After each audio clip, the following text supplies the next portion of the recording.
L'avantprojecte de llei d'estructures agràries és una norma justa i necessària que orienta cap al futur un sector bàsic i fonamental per a l'economia i el medi ambient. Així ho ha afirmat el president de la Generalitat, Ximo Puig, durant la presentació del text legislatiu en un acte celebrat al Palau de la Generalitat, on també ha assistit la consellera d'Agricultura i Medi Ambient, Elena Cebrián. Som conscients que sense l'agricultura, sense la ramaderia valenciana, l'economia valenciana estaria absolutament lastrada.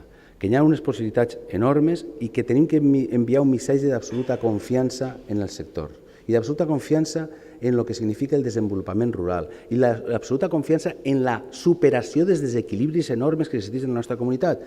Cebrián ha explicat que l'objectiu de la llei és recuperar una política agrària i alimentària valenciana pròpia des de la participació i el diàleg. Aquest avantprojecte de llei també és recordar, perquè serà una llei innovadora, ja que proposa noves formes de gestionar la terra i el treball en les explotacions, amb noves mesures, incentius i governança. Però també és una llei que construïx sobre les nostres fortaleses, sobre allò que el sector ha sabut fer al llarg de dècades, cuidar de la terra i de les persones que la treballen, i des de lo xicotet traure grans resultats.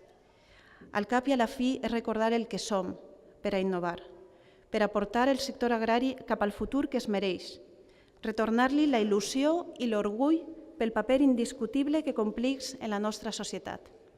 Segons la consellera, aquesta llei reforçarà, afavorirà i agilitzarà les millors condicions estructurals que poden fer que la nostra producció agrària siga competitiva, rendible i sostenible.